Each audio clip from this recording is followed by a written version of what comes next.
Recent ಆಗಿ ನೇಪಾಳದಲ್ಲಿ ಮತ್ತೆ ದೊಡ್ಡ ಮಟ್ಟದಲ್ಲಿ ಕ್ಲಾಶಸ್ ನಡೀತಾ ಇದೆ.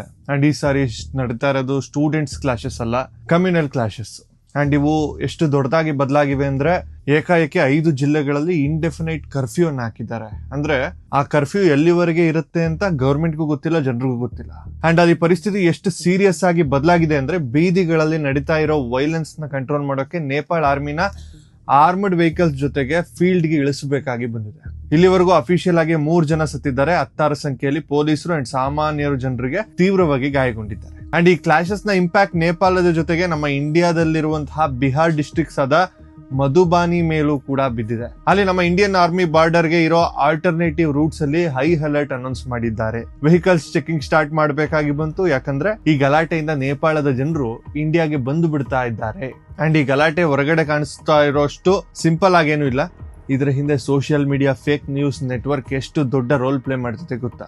ಅಂಡ್ ಹಾಗೆ ಈ ಜುಲೈ 26ರ ರಾತ್ರಿ ನೇಪಾಳ ಮತ್ತು ಇಂಡಿಯಾ ಬಾರ್ಡರ್ಗೆ ಅತಿ ಹತ್ತಿರದಿರುವಂತಹ ಕಪ್ತಾನ್ ಗಂಜ್ ಅಲ್ಲಿ ನಡೆದಿದ್ದೇನು, ಯಾವ ಪರಿಸ್ಥಿತಿಯಲ್ಲಿ ಸೆಕ್ಯೂರಿಟಿ ಫೋರ್ಸಸ್ ಲೈವ್ ಅಮ್ಯುನಿಷನ್ ಇಂದ ಫೈರಿಂಗ್ ಮಾಡಬೇಕಾಗಿ ಬಂತು, ಅಂಡ್ ಪೊಲೀಸರು ಫೈರಿಂಗ್ ಅಲ್ಲಿ ಒಬ್ಬ ಯಂಗ್ ಫಾರ್ಮರ್ ಹೇಗೆ ಸತ್ತ, ಹಳೆ ವಿಡಿಯೋಸ್ ಅಂಡ್ ರೂಮರ್ಸ್ ಸೋಷಿಯಲ್ ಮೀಡಿಯಾದಲ್ಲಿ ವೈರಲ್ ಆಗ್ತಾ ಈ ಕಮ್ಯುನಲ್ ಕ್ಲಾಶಸ್ ನ ಹೇಗೆ ಹೆಚ್ಚು ಮಾಡಿದ್ವು. ಅಂಡ್ ಹಾಗೆ ಅಲ್ಲಿ ಪ್ರೆಸೆಂಟ್ ಹಿಂದೂ ಸಂಘಟನೆಗಳು ಕೇಳ್ತಾ ಇರೋ 13 ಡಿಮ್ಯಾಂಡ್ಸ್ ಹಿಂದೆ ಇರೋ ಅಸಲಿ ನಿಜ ಏನು, ನೇಪಾಳ ಮತ್ತೆ ಹಿಂದೂ ದೇಶವಾಗಿ ಬದಲಾಗುತ್ತಾ, ಇವೆಲ್ಲದರ ಬಗ್ಗೆ ಈ ದಿನ ತುಂಬಾ ಕ್ಲಿಯರ್ ಆಗಿ ಮಾತಾಡ್ಕೊಳ್ಳೋಣ. ಮೊದಲು ಈ ಗಲಾಟೆಯ ಅಸಲಿ ಏನು, ಯಾಕೆ ನಡೀತು, ಯಾವ ಟೈಮಲ್ಲಿ, ಹೇಗ್ ಸ್ಟಾರ್ಟ್ ಆಯ್ತು ಅಂತ ಪಕ್ಕಾ ಟೈಮ್ ಲೈನ್ ಜೊತೆಗೆ ಡೀಟೇಲ್ ಆಗಿ ನೋಡ್ಕೊಂಡು ಹೋಗೋಣ. ಜುಲೈ 26ನೇ ತಾರೀಕು ರಾತ್ರಿ ಸುಮಾರು ಒಂದು 10:30 ಆಗ್ತಾ ಇರುತ್ತೆ. ನೇಪಾಳದ ಕೋಶಿ ಪ್ರೊವಿನ್ಸ್ ಅಂತ ಇದೆ. ಅಲ್ಲಿರೋ ಸನ್ಸಾರಿ ಡಿಸ್ಟ್ರಿಕ್ಟ್ ಅಲ್ಲಿ ಬರುವ ದಿವಾನ್ಗಂಜ್ ಅನ್ನೋ ಹಳ್ಳಿ, ಚಿಕ್ಕ ಹಳ್ಳಿ, ಆ ಇನ್ಸಿಡೆಂಟ್ ನಡೀತು. ಈ ದಿವಾನ್ಗಂಜ್ ಇನ್ಸಿಡೆಂಟ್ ನಮ್ಮ ಇಂಡಿಯಾದಲ್ಲಿರೋ ಬಿಹಾರ ಬಾರ್ಡರ್ಗೆ ಕೇವಲ ಕೆಲವೇ ಕಿಲೋಮೀಟರ್ ದೂರಗಳಿದೆ, ತುಂಬಾ ಹತ್ರದಲ್ಲೇ ಇದೆ. ಇಲ್ಲಿ ಕುಶವಾಹ, ಯಾದವ್ ಮತ್ತು ಮುಸ್ಲಿಂ ಕಮ್ಯುನಿಟೀಸ್ ಜನರು ಹೆಚ್ಚಾಗಿರ್ತಾರೆ. ಸೊ ಆ ದಿನ ಏನಾಯ್ತು ಅಂದ್ರೆ ಶ್ರಾವಣ ಮಾಸದ ಪ್ರಯುಕ್ತ ಕೆಲವು ಹಿಂದೂಗಳು ಸಪ್ತಕೋಶಿ ರಿವರ್ ನಿಂದ ನೀರ್ ತಗೊಂಡು ಬಂದು ಅದನ್ನ ಹೊತ್ಕೊಂಡು ಒಂದು ಶಿವಲಿಂಗದ ಹತ್ರ ಹೋಗಿ ಅಲ್ಲಿರೋ ಶಿವಲಿಂಗದ ಮೇಲೆ ಅಭಿಷೇಕವನ್ನ ಮಾಡೋದು. ಇದು ಅಲ್ಲಿ ಟ್ರೆಡಿಷನಲ್ ನೇಪಾಳ್ ಫೆಸ್ಟಿವಲ್. ಇದನ್ನೇ ಬೋಲೆ ಬಾಮ್ ತೀರ್ಥಯಾತ್ರೆ ಅಂತಾನೂ ಕರೀತಾರೆ. ಅಂಡ್ ಇದರ ಅಂಗವಾಗಿ ಆರೆಂಜ್ ಕಲರ್ ಫ್ಲಾಗ್ಸ್ ಹಿಡಿದುಕೊಂಡು ಡಿಜೆ ಮ್ಯೂಸಿಕ್ ಜೊತೆಗೆ ಮೆರವಣಿಗೆ ಹೋಗ್ತಾ ಇದ್ರೆ, ನೇಪಾಳದಲ್ಲೂ ಕೂಡ ಈ ಬೋಲೆ ಬಾಮ್ ಯಾತ್ರೆ ಹಾಗೆ ತುಂಬಾ ಗ್ರ್ಯಾಂಡ್ ಆಗಿ ನಡೆಯುತ್ತೆ. ಆಲ್ರೆಡಿ ಅಲ್ಲಿ ತುಂಬಾ ವರ್ಷಗಳಿಂದ ಹಿಂದೂ ಮುಸ್ಲಿಮ್ಸ್ ಮಧ್ಯೆ ಗಲಾಟೆಗಳು ನಡೀತಾನೆ ಇವೆ. ಅಂಡ್ ಇದು ನಡೆದ ಬೆಳಿಗ್ಗೆ ಕೂಡ ಕಪ್ತಾನ್ ಗಂಜ್ ನಲ್ಲಿರೋ ಒಂದು ಎಲೆಕ್ಟ್ರಿಸಿಟಿ ಪೋಲ್ ಮೇಲೆ ಇದ್ದ ಲೋಕಲ್ ಮುಸ್ಲಿಂ ಕಮ್ಯುನಿಟಿ ಬಾವುಟ ತೆಗೆದು ಅದರ ಜಾಗದಲ್ಲಿ ಹಿಂದೂ ಬಾವುಟವನ್ನು ಹಾಕಿದ್ದಾರೆ. ಅಂದ್ರೆ ಅಲ್ಲೊಂದು ಗ್ರೀನ್ ಕಲರ್ ಬಾವುಟ ಇರುತ್ತೆ, ಅದನ್ನ ತೆಗೆದು ಆರೆಂಜ್ ಬಾವುಟವನ್ನು ಹಾಕ್ತಾರೆ. ಈ ವಿಷಯ ಯಾವಾಗ ಒಂದು ಕಮ್ಯುನಿಟಿ ಗೊತ್ತಾಯ್ತು, ಅವಾಗ ಒಂದು ಟೆನ್ಷನ್ ಶುರುವಾಯಿತು. ಅಂಡ್ ಅದೇ ದಿನ ರಾತ್ರಿ 10:30ಕ್ಕೆ ಅಲ್ಲಿ ಬೋಲೆ ಬಾಮ್ ಮೆರವಣಿಗೆ ಲೋಕಲ್ ಆಗಿರೋ ರಾಮ ಮಂದಿರದ ಹತ್ರ ಬಂದಾಗ ಡಿಜೆ ಲೌಡ್ ಸ್ಪೀಕರ್ ಸೌಂಡ್ ತುಂಬಾನೇ ದೊಡ್ಡದಾಗಿತ್ತು ಅಂತ ಲೋಕಲ್ ಆಗಿದ್ದ ಮುಸ್ಲಿಮ್ಸರು ಕೆಲವರು ವಾದ ಮಾಡಕ್ ಶುರು ಮಾಡಿದ್ರು. ಆರ್ಗ್ಯುಮೆಂಟ್ ಆಯ್ತು, ನಿಮ್ ಸೌಂಡ್ಸ್ ತುಂಬಾ ಹೆಚ್ಚಾಗಿದೆ, ನಮಗೆ ತೊಂದರೆ ಆಗ್ತಾ ಇದೆ. ಅಂಡ್ ಮೊದಲಿಗೆ ಇದು ಜಸ್ಟ್ ಇಬ್ಬರ ಮಧ್ಯೆ ಮಾತಿನ ಚಕಮಕಿ ಆಗಿ ಶುರು ಆಯ್ತು, ಗಲಾಟೆ ಆಗಿತ್ತು, ಅದು ನಿಂತೋಯ್ತು. ಆದ್ರೆ ಕೆಲವು ನಿಮಿಷಗಳಲ್ಲಿ 2 ವರ್ಗದ ಜನರು ಕಡ್ಡಿಗಳು, ಬ್ಯಾಂಬೂ ಪೋಲ್ಸ್, ಕಲ್ಲುಗಳನ್ನ ತಗೊಂಡು ಬಂದು ಅಲ್ಲಿ ಗಲಾಟೆ ಮಾಡಕ್ ಶುರು ಮಾಡ್ತಾರೆ. ಅಂಡ್ ಪರಿಸ್ಥಿತಿ ಕಂಟ್ರೋಲ್ ತಪ್ಪುತ್ತೆ.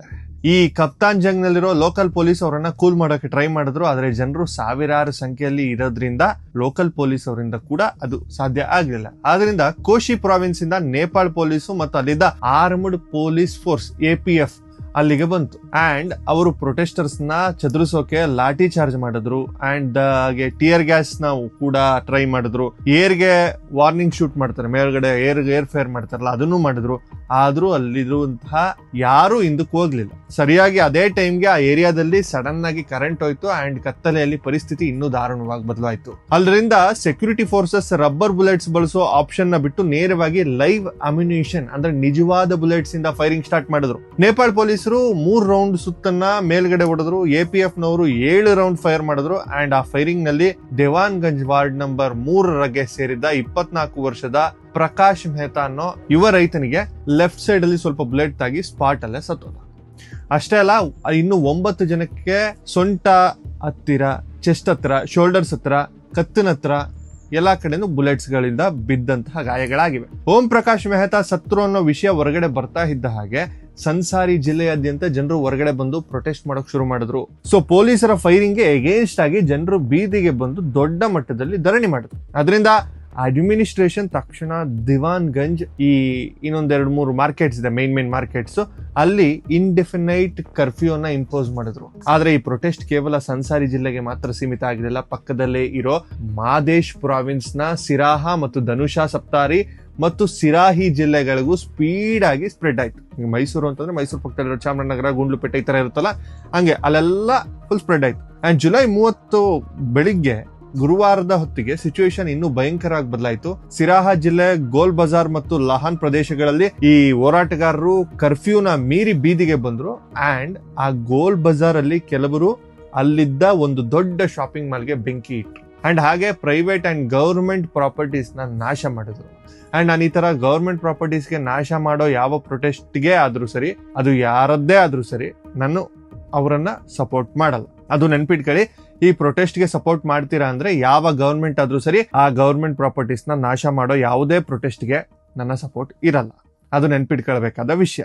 ಅಂಡ್ ಅಲ್ಲಿ ಪೊಲೀಸರಿಗೆ ಪ್ರೊಟೆಸ್ಟರ್ಸ್ಗೆ ಮಧ್ಯ ದೊಡ್ಡ ಫೈಟ್ ನಡೀತು. ಅಲ್ಲಿ ಪೊಲೀಸರು ಮತ್ತೆ ಫೈರಿಂಗ್ ಮಾಡ್ಬೇಕಾಗಿ ಬಂತು. ಆ ಫೈರಿಂಗ್ ಅಲ್ಲಿ ಗೋಲ್ ಬಜಾರ್ ಹತ್ತಿರ ಇರೋ ತುಳಸಿಪುರ್ಗೆ ಸೇರಿದ ಒಬ್ಬ 15 ವರ್ಷದ ಗಣೇಶ್ ಯಾದವ್ ಕತ್ತಿಗೆ ಬುಲೆಟ್ ತಾಗಿ ಅವನು ಸ್ಪಾಟ್ ಅಲ್ಲೇ ಸತ್ತೋದ. ಇನ್ನೊಂದ್ ಕಡೆ ಜುಲೈ 26 ರಾತ್ರಿ ಸನ್ಸಾರಿ ಗಲಾಟೆಯಲ್ಲಿ ಗಾಯಗೊಂಡ ಈ ಬಿರಾತ್ ನಗರ್ನ ನ್ಯೂರೋ ಹಾಸ್ಪಿಟಲ್ ನಲ್ಲಿ ಟ್ರೀಟ್ಮೆಂಟ್ ತಗೊಳ್ತಾ ಇರೋ 21 ವರ್ಷದ ಜೈಪ್ರಕಾಶ್ ಮೆಹ್ತಾ ಕೂಡ ಜುಲೈ 31ರಂದು ಗುರುವಾರ ಹಾಸ್ಪಿಟಲ್ ಸತ್ತೋದ. ಅಂಡ್ ಈ ಗಲಾಟೆಯಲ್ಲಿ ಸೆಕ್ಯೂರಿಟಿ ಪರ್ಸನಲ್ಸ್ ಮೇಲೂ ದಾಳಿಗಳು ನಡೆದವು. ಸಿರಾಹಾ ಜಿಲ್ಲೆ ಲಹಾನ್ ಮುನ್ಸಿಪಾಲಿಟಿಯಲ್ಲಿ ಡ್ಯೂಟಿಯಲ್ಲಿದ್ದ ಈ ನರಾದ್ ಪೆರಿಯಾರ್ ಅನ್ನುವಂತಹ ಒಬ್ಬ ಪೊಲೀಸ್ ಕಾನ್ಸ್ಟೇಬಲ್ ಮೇಲೆ ಗುರುತು ಗೊತ್ತಿಲ್ಲದ ವ್ಯಕ್ತಿಗಳು ಅವನ ಮೇಲೆ ಫೈರಿಂಗ್ ಮಾಡಿದ್ರು. ಅಂಡ್ ಬುಲೆಟ್ ಅವನ ರೈಟ್ ತೊಡೆಗೆ ಹೋಯ್ತು. ಅವನನ್ನ ಬಿರತ್ ನಗರ್ ಹಾಸ್ಪಿಟಲ್ಗೆ ಕಳಿಸಿದ್ರು. ಅಂಡ್ ಮೊದಲು 2-3 ದಿನಗಳಲ್ಲಿ ನಡೆದ ಹಿಂಸೆಯಲ್ಲಿ ಇನ್ಸ್ಪೆಕ್ಟರ್ ರಾಕೇಶ್ ರಾಯ್ ಜೊತೆಗೆ 10 ಜನ ನೇಪಾಳ ಪೊಲೀಸರು, 5 ಜನ APS ಅಫಿಷಿಯಲ್ಸ್, ಇನ್ನು 25ಕ್ಕೂ ಹೆಚ್ಚು ಸಿಟಿಸನ್ಸ್ಗೆ ಇಂಜುರೀಸ್ ಆದವು. ಸೊ ಸಿಚುಯೇಷನ್ ಕೈ ಮೀರಿ ಹೋಗ್ತಾ ಇರೋದ್ರಿಂದ ಗವರ್ಮೆಂಟ್ ಸನ್ಸಾರಿ, ಸಿರಹಾ ಮತ್ತು ಧನುಷಾ ಸಪ್ತಾರಿ ಜಿಲ್ಲೆಗಳಲ್ಲಿ ಜೊತೆಗೆ ಈ ಬಿರ್ಗುಂಜ್ ವರೆಗೂ ಕರ್ಫ್ಯೂ ಇಂಪೋಸ್ ಮಾಡ್ತು. ಇಲ್ಲಿ ನೀವು ಗಮನಿಸಬೇಕಾಗಿರೋದು ಇಲ್ಲೇನೆ, ಈ ಗಲಾಟೆಗಳು ಏನ್ ಸಣ್ಣದಲ್ಲ. ಮೇಯ್ನ್ ಆಗಿ ಹಿಂದೂಗಳಲ್ಲಿ ತುಂಬಾ ಕೋಪ ಇದೆ. ಯಾಕಂದ್ರೆ ಪೊಲೀಸರು ಫೈರಿಂಗ್ ಅಲ್ಲಿ ಸತ್ತಿರೋ 3 ಜನ ಕೂಡ ಹಿಂದೂಗಳೇ. ಸೊ ಲೋಕಲ್ ಆಗಿ ತುಂಬಾ ಕೋಪ ಬಿಲ್ಡಪ್ ಆಗಿದೆ. ಅಂಡ್ ಇವುಗಳ ಜೊತೆಗೆ ಸೋಷಿಯಲ್ ಮೀಡಿಯಾದಲ್ಲಿ ಕೆಲವರು ಬೇಕಂತಲೇ ಸ್ಪ್ರೆಡ್ ಮಾಡಿದ ಫೇಕ್ ನ್ಯೂಸ್ ಅಂಡ್ ರೀ ಎಡಿಟೆಡ್ ವಿಡಿಯೋಸ್ ಈ ಗಲಾಟೆಯನ್ನ ದೊಡ್ಡದು ಮಾಡಿದ್ವು. ಜುಲೈ 26 ರಾತ್ರಿ ಕಪ್ತಾನ್ ಗಂಜ್ ನಲ್ಲಿ ಗಲಾಟೆ ಆಗ್ತಿದ್ದ ಹಾಗೆ ಫೇಸ್ಬುಕ್, ಟಿಕ್ಟಾಕ್, ವಾಟ್ಸ್ಆಪ್ ಗ್ರೂಪ್ಗಳಲ್ಲಿ ಸ್ವಲ್ಪ ತಪ್ಪು ಪ್ರಚಾರಗಳು ಶುರುವಾದವು. ಈ ಗಲಾಟೆ ಹಿಂದೆ ಬಾಂಗ್ಲಾದೇಶದಿಂದ ಇಲ್ಲಿಗಲ್ ಇಮಿಗ್ರೆಂಟ್ಸ್ ಇದ್ದಾರೆ, ನೇಪಾಳಕ್ಕೆ ಬರ್ತಾ ಇದ್ದಾರೆ, ಈ ರೋಹಿಂಗ್ಯಾಗಳಿದ್ದಾರೆ ಅಂತ ಒಂದಷ್ಟು ಸುದ್ದಿ ಓಡಾಡಿದ್ವು. ಅಂಡ್ ಈ 2 ಕಡೆಯೂ ಕೂಡ ಒನ್ ಸೈಡೆಡ್ ನೆರೆಟಿವ್ಸ್ ಇರೋ ವಿಡಿಯೋಸೇ ಪೋಸ್ಟ್ ಆಯ್ತು. ಅಂದ್ರೆ ಕೆಲವು ಪೇಜ್ಗಳಲ್ಲಿ ಕೇವಲ ಹಿಂದೂಗಳು ಮಾತ್ರ ಮುಸ್ಲಿಮ್ಸ್ ಮೇಲೆ ಅಟ್ಯಾಕ್ ಮಾಡ್ತಾ ಇದ್ದಾರೆ ಅಂತ, ಮತ್ತೆ ಇನ್ ಕೆಲವು ಪೇಜಸ್ ಗಳಲ್ಲಿ ಹೊರಗಡೆ ಬಂದಿರೋ ರೋಹಿಂಗ್ಯಾ ಲೋಕಲ್ ಹಿಂದೂಸ್ ನ ಟಾರ್ಗೆಟ್ ಮಾಡ್ತಾ ಇದ್ದಾರೆ ಅಂತ, ಅಟ್ಯಾಕ್ ಮಾಡ್ತಾ ಇದ್ದಾರೆ ಅಂತ ವಿಡಿಯೋಸ್ ಪಾಸ್ಟ್ ಮಾಡೋದು ಸ್ಟಾರ್ಟ್ ಮಾಡಿದ್ರು. ಅಂಡ್ ಆಲ್ರೆಡಿ ನೇಪಾಳದಲ್ಲಿ ಈ ಹೋರಾಟಗಾರಗಳು ನಡೀತಾನೆ ಇವೆ. ಸೊ ಆ ವಿಡಿಯೋಸ್ ನ ಎಡಿಟ್ ಮಾಡಿ ಫೇಕ್ ನ್ಯೂಸ್ ನ ಸರ್ಕ್ಯುಲೇಟ್ ಮಾಡಿದ್ರು. ಇದಕ್ಕೆ ಒಂದು ಪಕ್ಕಾ ಪ್ರಾಕ್ಟಿಕಲ್ ಎಕ್ಸಾಂಪಲ್ ಹೇಳ್ತೀನಿ ಕೇಳಿ. ಈ ರಹತ್ ಜಿಲ್ಲೆಯಲ್ಲಿ ಚಂದ್ರಾಪುರ ಅಲ್ಲಿರೋ ಒಂದು ಏರಿಯಾ ಪೊಲೀಸ್ ಆಫೀಸರ್ ವ್ಯಾಪ್ತಿಯಲ್ಲಿ ನಡೆದ ಒಂದು ಇನ್ಸಿಡೆಂಟ್ ಇದು ಸೋಷಿಯಲ್ ಮೀಡಿಯಾದಲ್ಲಿ ವೈರಲ್ ಆಯ್ತು. ಆ ವಿಡಿಯೋದಲ್ಲಿ ಒಂದು ಪೊಲೀಸ್ ವ್ಯಾನ್ ರೋಡ್ ಮೇಲೆ ಭಯಂಕರವಾಗಿ ಉರಿತಾ ಇದೆ. ಈ ಹೋರಾಟಗಾರರು ಚಂದ್ರನಿಗಾಪುರಲ್ಲಿರೋ ಪೊಲೀಸ್ ವ್ಯಾನ್ಗೆ ಬೆಂಕಿ ಇಟ್ರು ಅಂತ ವಿಡಿಯೋಸ್ ನ ಫೇಸ್ಬುಕ್ ಅಲ್ಲಿ ಲಕ್ಷಾಂತರ ಜನರಿಗೆ ಶೇರ್ ಮಾಡಿದ್ರು. ಅದರಿಂದ ಈ ರಥಾತ್ತಲ್ಲಿರೋ ಚಂದ್ರನಿಗಪುರದಲ್ಲಿ ಪೊಲೀಸ್ ಆಫೀಸರ್ DSP ಸತ್ಯ ಅವರಿಗೆ ರಾತ್ರಿ ಎಲ್ಲ ಕಾಲ್ಸ್ ಬಂತು. ನಿಮ್ ಏರಿಯಾದಲ್ಲಿ ನಿಜವಾಗ್ಲೂ ಪೊಲೀಸ್ ವ್ಯಾನ್ ಸುಟ್ಟುಬಿಟ್ರ, ಅಲ್ಲಿ ಕೂಡ ಗಲಾಟೆಗಳು ಸ್ಟಾರ್ಟ್ ಆಯ್ತಾ ಅಂತ ಹೇಳಿ ಬಹಳ ಫ್ಯಾಮಿಲಿಗಳು, ಫ್ರೆಂಡ್ಸ್ ಬೈದಿಂದ ಕೇಳೋಕ್ ಶುರು ಮಾಡಿದ್ರು.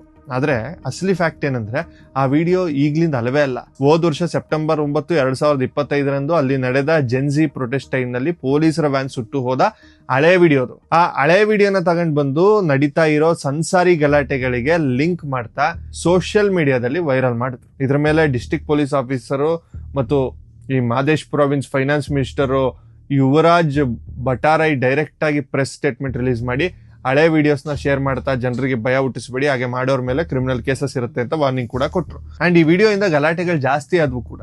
ನೇಪಾಳ ಹಿಸ್ಟ್ರಿಯಲ್ಲೇ ಫೇಕ್ ರೂಮರ್ಸ್ ಹೀಗೆ ಪ್ರಾಣ ತೆಗೆಯೋದು ಇದೇ ಮೊದಲು ಸಾರಿ ಏನಲ್ಲ.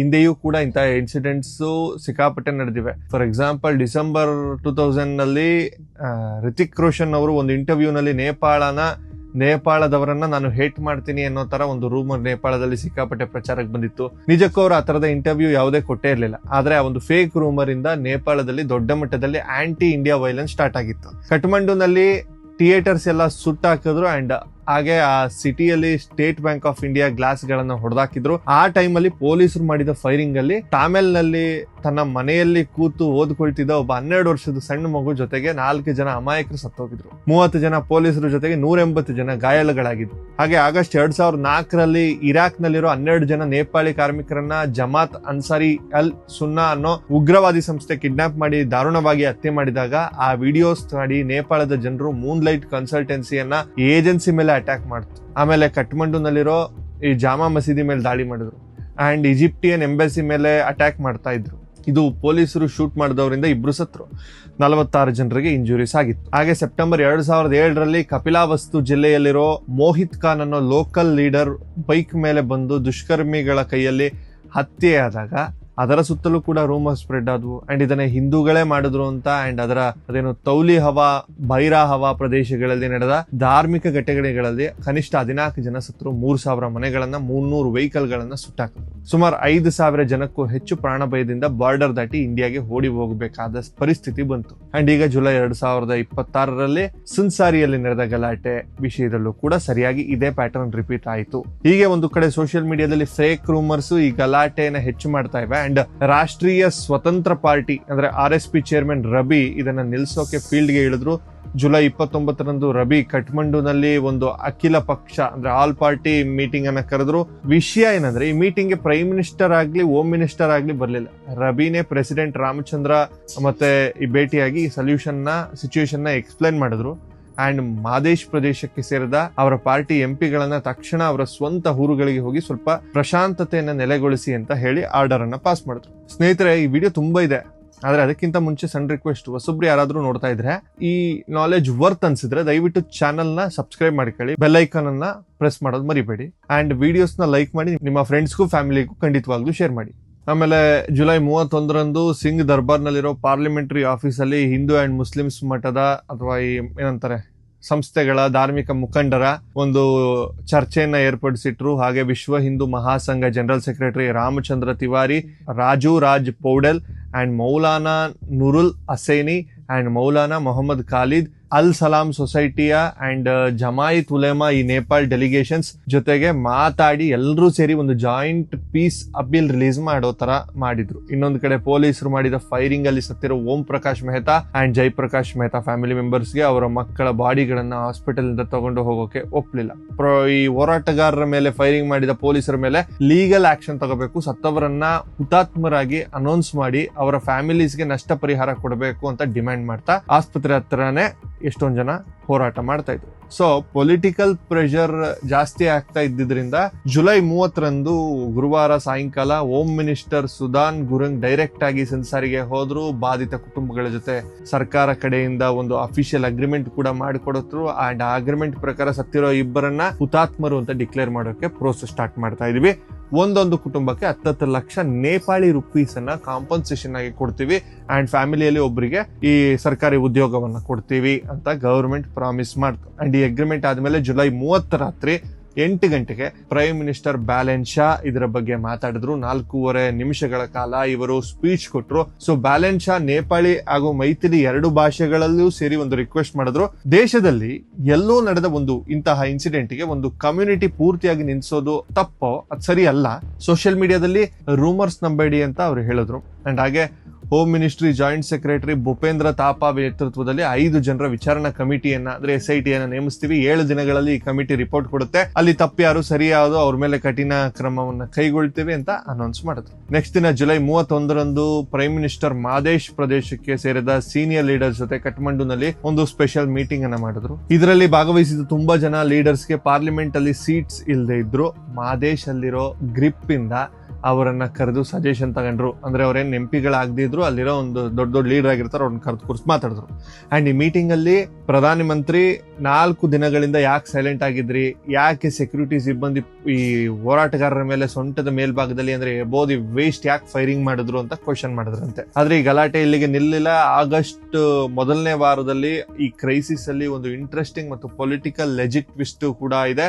ದಾನುಷಾ ಜಿಲ್ಲೆಯ ಜಾನಕ್ಪುರ್ ಧಾಮ್ ಅಲ್ಲಿರೋ ಹೋಮ್ ಮಿನಿಸ್ಟರ್ ಸುದಾಂಗ್ ಗುರುಂಜ್ ಅಂಡ್ ಇನ್ನು ಕೆಲವು ಲೀಡರ್ಸ್ ಲೋಕಲ್ ಹಿಂದೂ ಆರ್ಗನೈಸೇಷನ್ ಜೊತೆ ಮೀಟಿಂಗ್ ಇಟ್ಕೊಂಡ್ರಂತೆ. ಅಂಡ್ ಈ ಮೀಟಿಂಗ್ ಅಲ್ಲಿ ಹಿಂದೂ ಸಾಮ್ರಾಟ್ ಸೇನಾ, Nepal United Hindu front, national Bajrang ದಳ ಅಂಡ್ ಗುಹಾರಕ ಯೂತ್ ಕಮ್ಯುನಿಟಿ ತರಹದ ಹಿಂದೂ ಕಮ್ಯುನಿಟೀಸ್ ಪಾರ್ಟಿಸಿಪೇಟ್ ಮಾಡಿದ್ವು. ಅಂಡ್ ಮೊನ್ನೆ ಶನಿವಾರದಂದು ಯುನೈಟೆಡ್ ಹಿಂದೂ ಫ್ರಂಟ್ ಕಡೆಯಿಂದ 13 ಡಿಮ್ಯಾಂಡ್ಸ್ ಇರೋ ಒಂದು ಮೆಮೊರಂಡಮ್ ಅನ್ನ ಹೋಮ್ ಮಿನಿಸ್ಟರ್ಗೆ ಕೊಟ್ರಂತೆ. ಆದ್ರೆ ಭಾನುವಾರ ಬೆಳಿಗ್ಗೆ ತಮ್ಮ ಡಿಮ್ಯಾಂಡ್ ನ ಸರಿಯಾಗಿ ಏನು ಅಷ್ಟಾಗಿ ತಗೊಂಡಿಲ್ಲ ಅಂತ ಹಿಂದೂ ಸಾಮ್ರಾಟ್ ಸೇನೆ ಪ್ರತಿನಿಧಿಗಳು ಮೀಟಿಂಗ್ ಇಂದ ವಾಕ್ಔಟ್ ಮಾಡಿದ್ರು. ಆಮೇಲೆ ಹೋಮ್ ಮಿನಿಸ್ಟರ್ ಸುದಾನ್ ಗುರಂಗ್ ಅವರು ಜೊತೆ ಸಪರೇಟ್ ಆಗಿ ಮಾತಾಡಿ ಎಕ್ಸ್ಟ್ರಾ ಆಗಿ ಇನ್ನೂ 6 ಡಿಮ್ಯಾಂಡ್ ಅನ್ನ ಆಡ್ ಮಾಡಿ ಅಗ್ರಿಮೆಂಟ್ ಗೆ ಕೊಟ್ರಂತೆ. ಸೊ ಹಿಂದೂ ಸಾಮ್ರಾಟ್ ಸೇನಾ ವೈಸ್ ಚೇರ್ಮನ್ ಕೃಷ್ಣ ಸನಾತನಿ ಮಾತನಾಡ್ತಾ ಗವರ್ಮೆಂಟ್ ಪಾಸಿಟಿವ್ ಆಗಿ ರೆಸ್ಪಾಂಡ್ ಆಗಿದ್ದರಿಂದ ಅವರು ಪ್ರೊಟೆಸ್ಟ್ ಗಳನ್ನ ಅಂದ್ರೆ ಹೋರಾಟಗಳನ್ನ ನಿಲ್ಲಿಸ್ತಾ ಇರೋದಾಗಿ ಅನೌನ್ಸ್ ಮಾಡಿದ್ರು. ಈ 13 ಡಿಮ್ಯಾಂಡ್ಸ್ ಅಲ್ಲಿ ಇರೋದು ಮುಖ್ಯವಾದ ಪಾಯಿಂಟ್ ಗಳು ಏನಂದ್ರೆ ನೇಪಾಳದಲ್ಲಿರೋ ಮದ್ರಾಸಾಗೆ ಬರೋ financial funds and foreign sources ಮೇಲೆ ಪಕ್ಕಾ ಆಗಿ ಫೈನಾನ್ಷಿಯಲ್ ಆಡಿಟ್ ಮಾಡಿಸಬೇಕು. ಧಾರ್ಮಿಕ ಸಂಸ್ಥೆಗಳಲ್ಲಿ ವಾಸಿಸ್ತಾ ಇರೋ ವ್ಯಕ್ತಿಗಳ ಮುಖ್ಯವಾಗಿ ಫಾರಿನ್ ನ್ಯಾಷನಲ್ಸ್ ವಿವರಗಳನ್ನ ಖಂಡಿತವಾಗಿಯೂ ಡಾಕ್ಯುಮೆಂಟ್ ಮಾಡಬೇಕು. ಧಾರ್ಮಿಕ ಪ್ರದೇಶಗಳ ಹತ್ತಿರ ಕತ್ತಿಗಳು, ಕಡ್ಡಿಗಳು ತರಹದ ವೆಪನ್ಸ್ ನ ಓಪನ್ ಆಗಿ ಪ್ರದರ್ಶನ ಮಾಡೋದನ್ನ ಪೂರ್ತಿಯಾಗಿ ನಿಲ್ಲಿಸಬೇಕು. ದೇವಸ್ಥಾನಗಳು, ಮಸೀದಿಗಳು, ಚರ್ಚ್ಗಳು ತರಹದ ಪ್ರಾರ್ಥನಾ ಸ್ಥಳಗಳಲ್ಲಿ ಲೌಡ್ ಸ್ಪೀಕರ್ಸ್ ಬಳಸೋದನ್ನ ಕೇವಲ ಅತ್ಯವಸರವಾದ ಧಾರ್ಮಿಕ ಕಾರ್ಯಕ್ರಮಗಳಿಗೆ ಮಾತ್ರ ಸೀಮಿತ ಮಾಡಬೇಕು. ಮಾದೇಶ್ ಪ್ರದೇಶದಲ್ಲಿ ಇದಕ್ಕೂ ಮುಂಚೆ ಗವರ್ಮೆಂಟ್ ಇಶ್ಯೂ ಮಾಡಿರೋ ಸಿಟಿಸನ್ಶಿಪ್ ಸರ್ಟಿಫಿಕೇಟ್ ನ ಮತ್ತೆ ವೆರಿಫೈ ಮಾಡಬೇಕು. ದಿವಾನ್ಗಂಜ್ ಮತ್ತು ಗೋಲ್ ಬಜಾರ್ ಅಲ್ಲಿ ಜನರ ಮೇಲೆ ಲೈವ್ ಫೈರಿಂಗ್ ನಡೀತಲ್ಲ, ಆ ಸೆಕ್ಯೂರಿಟಿ ಪರ್ಸನಲ್ಸ್ ನ ಮೇಲೆ ಇನ್ವೆಸ್ಟಿಗೇಷನ್ ಮಾಡಿ ಲೀಗಲ್ ಆಗಿ ಆಕ್ಷನ್ ತಗೋಬೇಕು. ನಿರಸನಗಳಲ್ಲಿ ಗಾಯಗೊಂಡ ನಾಗರಿಕರೆಲ್ಲರಿಗೂ ಗವರ್ಮೆಂಟ್ ಉಚಿತ ವೈದ್ಯಕೀಯ ಸೌಲಭ್ಯವನ್ನು ಕೊಡಬೇಕು. ಅಂಡ್ ಅರೆಸ್ಟ್ ಆದವರ ಮೇಲೆ ಕೇಸ್ಗಳನ್ನ ಒಂದೇ ಸಾರಿ ವೆರಿಫೈ ಮಾಡಬೇಕು. ಅಂಡ್ ಹಾಗೆ ಮೆಮೊರಂಡಮ್ ವರೆಗೆ ಬರ್ತಿದ್ದ ಹಾಗೆ ಸೋಷಿಯಲ್ ಮೀಡಿಯಾದಲ್ಲಿ ಒಂದು ದೊಡ್ಡ ರೂಮರ್ ಬೀಭತ್ಸವಾಗಿ ವೈರಲ್ ಆಯ್ತು. ನೇಪಾಳನ ಮತ್ತೆ ಹಿಂದೂ ದೇಶವಾಗಿ ಡಿಕ್ಲೇರ್ ಮಾಡೋಕೆ ಮುಂಬರುವ 3 ತಿಂಗಳುಗಳಲ್ಲಿ ಅಖಿಲ ಪಕ್ಷ ಸಭೆ ಏರ್ಪಾಟು ಮಾಡೋಕೆ ಹೋಮ್ ಮಿನಿಸ್ಟರ್ ಸಿಗ್ನೇಚರ್ ಮಾಡಿ ಒಪ್ಪಂದ ಮಾಡಿಕೊಂಡ್ರು ಅಂತ ನ್ಯೂಸ್ ಸ್ಪ್ರೆಡ್ ಆಯ್ತು. ಆದ್ರೆ ಅಸಲಿ ಫ್ಯಾಕ್ಟ್ ಏನಂದ್ರೆ ಗವರ್ಮೆಂಟ್ ಅಂತಹ ಯಾವುದೇ ಅಗ್ರಿಮೆಂಟ್ ಮೇಲೂ ಸಿಗ್ನೇಚರ್ ಮಾಡಿಲ್ಲ. ಈ ವಿಷಯನ ಧನುಷಾ ಸಿಡಿಒ ಪ್ರೇಮ್ ಪ್ರಸಾದ್ ಕಾಂತಿಪುರ ಮೀಡಿಯಾ ಜೊತೆ ಮಾತಾಡ್ತಾ ಹೇಳಿದ್ರು. ಸಿರಾಹ ಮತ್ತು ಸನ್ಸಾರಿಯಲ್ಲಿ ಗವರ್ಮೆಂಟ್ ವಿಕ್ಟಿಮ್ಸ್ ಜೊತೆ ಒಪ್ಪಂದ ಮಾಡಿಕೊಂಡಿದ್ದು ನಿಜಾನೇ, ಆದ್ರೆ ಧನುಷಾದಲ್ಲಿ ಯಾವುದೇ ಹಿಂಸೆ ನಡೆದಿಲ್ಲ. ಇಲ್ಲಿರೋ ಹಿಂದೂ ಸಂಸ್ಥೆಗಳು ತಮ್ಮ ಡಿಮ್ಯಾಂಡ್ಸ್ ಇರುವ ಮೆಮೊರಂಡಮ್ ನ ಗವರ್ಮೆಂಟ್ ಗೆ ಕೊಟ್ಟಿವೆ. ಹೋಮ್ ಮಿನಿಸ್ಟರ್ ಅದನ್ನ ಕೇವಲ ರಿಸೀವ್ ಮಾಡ್ಕೊಂಡಿದ್ದಾರೆ ಬಿಟ್ರೆ ನೇಪಾಳನ ಹಿಂದೂ ದೇಶವಾಗಿ ಬದಲಾಯಿಸೋಕೆ ಯಾವುದೇ ಲೀಗಲ್ ಅಗ್ರಿಮೆಂಟ್ ಮೇಲೆ ಸಿಗ್ನೇಚರ್ ಮಾಡಿಲ್ಲ ಅಂತ ಕ್ಲಾರಿಟಿ ಕೊಟ್ರು. ಅಂಡ್ ಇಲ್ಲಿಗೆ ಹೋರಾಟ ನಿಂತು ಹೋದ್ವು.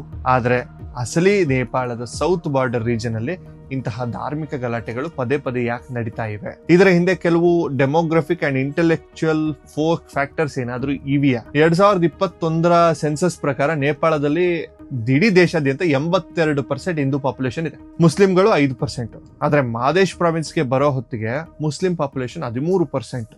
ರಹೋಹತ್ ಜಿಲ್ಲೆಯಲ್ಲಿಯೂ 22.5% ಜನ ಇದ್ದಾರೆ. ನೇಪಾಳದಲ್ಲಿ ಇರೋ ಒಟ್ಟು ಮುಸ್ಲಿಂ ಜನಸಂಖ್ಯೆ 96% ಈ ಸೌತ್ ಪ್ರದೇಶಗಳಾದ ಟೆರಾಯ್ ರೀಜನ್ ಅಲ್ಲೇ ಇರ್ತಾರೆ.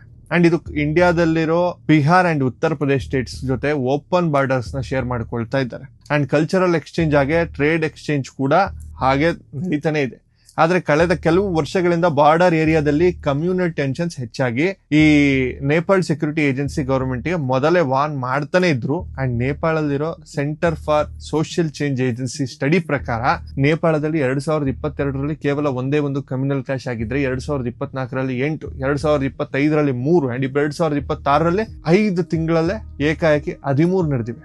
ಇದೊಂದು ಶಾಕಿಂಗ್ ಫ್ಯಾಕ್ಟ್. ಸರಿಯಾದ 3 ವರ್ಷಗಳ ಹಿಂದೆ ನೇಪಾಳಕ್ಕೆ ಸೇರಿದ ಪಾರ್ಲಿಮೆಂಟರಿ ಫೋರ್ಸ್ ಈ APF ಅಂದಿನ prime minister KP Sharma Oli and home minister Ramesh ಲೇಖಕ್ಗೆ ಒಂದು ಕಾನ್ಫಿಡೆನ್ಷಿಯಲ್ ಇಂಟೆಲಿಜೆನ್ಸ್ ರಿಪೋರ್ಟ್ ಸಬ್ಮಿಟ್ ಮಾಡಿತ್ತು. APF IG Raju Aryal and AIG Narayan Babu Thapa ತಯಾರು ಮಾಡಿದ ಸೀಕ್ರೆಟ್ ರಿಪೋರ್ಟ್ ಅಲ್ಲಿ ತುಂಬಾ ಕ್ಲಿಯರ್ ಆಗಿ ಇಂತಹ ಕಮ್ಯುನಲ್ ಗಲಾಟೆಗಳ ಮೇಲೆ ವಾರ್ನಿಂಗ್ ಕೊಟ್ಟಿದ್ವು. ತೆರಾಯ್ ಪ್ಲೇಸ್ ಅಂದ್ರೆ ಧಾರ್ಮಿಕ ಮತ್ತು ಪ್ರಾಂತೀಯ ದ್ವೇಷಗಳನ್ನ ಪ್ರಚೋದನೆ ಮಾಡೋಕೆ ಕೆಲವು ಆರ್ಗನೈಸೇಷನ್ಸ್ ಟ್ರೈ ಮಾಡ್ತಾ ಇವೆ.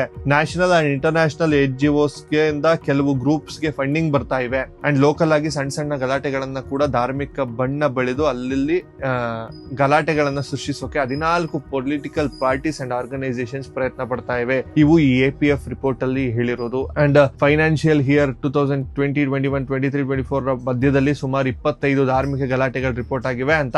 ಅಂಡ್ ಹಾಗೆ ರೂಪಾಲ್ದೇಹಿ ಮತ್ತು ಸರ್ಲಾಹಿ ಮತ್ತು ಧನುಷಾ ಮತ್ತು ಬಂಕೆ, ಸಪ್ತಾರಿ, ಮೊರಂಗ, ಬರ್ದಿಯಾ, ಕಪಿಲಾವಸ್ತು, ಬರಾ, ಮಹೋತ್ತರಿ ಅಂಡ್ ಸನ್ಸಾರಿ ಜಿಲ್ಲೆಗಳನ್ನ ಮೋಸ್ಟ್ ಸೆನ್ಸಿಟಿವ್ ಸೆನ್ಸಿಟಿವ್ ಝೋನ್ ಆಗಿ ಗುರುತಿಸಿ ಇವುಗಳ ಮೇಲೆ ಸರ್ವೈಲೆನ್ಸ್ ಇಡಬೇಕು ಅಂತ APF ಸಜೆಸ್ಟ್ ಮಾಡಿತ್ತು. ನೇಪಾಳ ಪೊಲೀಸ್ಗೆ ಸೇರಿದ್ದ ಸ್ಪೆಷಲ್ ಬ್ಯೂರೋ ಕೂಡ ಸೋಷಿಯಲ್ ಮೀಡಿಯಾದಲ್ಲಿ deep fake and fake videos ಮೂಲಕ ಹೀಗೆ ಗಲಾಟೆ ಸೃಷ್ಟಿಸುವವರ ಅಪಾಯ ಇದೆ ಅಂತ ಒಂದು public figures good wills ambassadors ಆಗಿ ನೇಮಿಸಿ ಅವೇರ್ನೆಸ್ ಅನ್ನ ಸ್ಪ್ರೆಡ್ ಮಾಡಬೇಕು ಅಂತ ಮೊದಲೇ ಹೇಳಿದ್ರು. ಅಂಡ್ ನೇಪಾಲ್ ಆರ್ಮಿ ಕೂಡ ಅವರ ಡಿವಿಷನಲ್ ಕಮಾಂಡರ್ ಕಾನ್ಫರೆನ್ಸ್ ಅಲ್ಲಿ ಈಸ್ಟ್ ನೇಪಾಳ ನಲ್ಲಿರೋ ಈ ಪ್ರತಿಬಾರ ಕೇಬಲ್ ಕಾರ್ ಪ್ರಾಜೆಕ್ಟ್ ಡಿಸ್ಪ್ಯೂಟ್ ಇದೆ ಅಂಡ್ ಈ ಬಾರ್ಡರ್ ಟೆನ್ಷನ್ಸ್ ಬಗ್ಗೆ ಡಿಸ್ಕಸ್ ಮಾಡಿದ್ರು.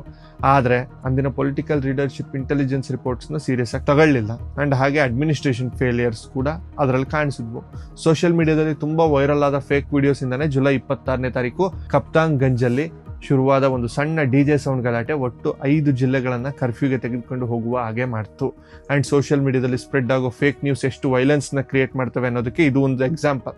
But the main issue is ಪೊಲೀಸರು ಸರಿಯಾಗಿ ಇದನ್ನ ಹ್ಯಾಂಡಲ್ ಮಾಡೋಕೆ ಆಗದೆ ಶೂಟಿಂಗ್ ನ ಸ್ಟಾರ್ಟ್ ಮಾಡಿದ್ರು. ಎನಿವೇಸ್ ಈ ವಿಡಿಯೋಗೆ ಬಗ್ಗೆ ಇಷ್ಟೇ ಗೈಸ್, ಏನ್ ದೊಡ್ಡ ವಿಚಾರ ಏನಿಲ್ಲ. ಮತ್ತೆ ಪೂರ್ತಿ ಇಂಟೆಲಿಜೆನ್ಸ್ ಮೇಲೆ ಸೋಷಿಯಲ್ ಮೀಡಿಯಾದಲ್ಲಿರೋ ರೂಮರ್ಸ್ ಮೇಲೆ ನಿಮ್ಮ ಒಪಿನಿಯನ್ ಏನು ಅನ್ನೋದನ್ನ ಕೆಳಗಡೆ ಕಮೆಂಟ್ಸ್ ಅಲ್ಲಿ ಹೇಳಿ, ನಾನು ಕೂಡ ತಿಳಿದುಕೊಳ್ತೀನಿ. ಅಂಡ್ ಈ ವಿಡಿಯೋ ಕೊನೆವರೆಗೂ ನೋಡಿದ್ದೀರಾ ಅಂದ್ರೆ ಥ್ಯಾಂಕ್ ಯು ಸೋ ಮಚ್. ಇನ್ನಷ್ಟು ಹೆಚ್ಚಿನ ಸುದ್ದಿಗಳಿಗೆ ವಿಶ್ಲೇಷಣೆಗಳಿಗಾಗಿ ನನ್ನ ಚಾನೆಲ್ ಅನ್ನ ನೋಡ್ತಾರೆ.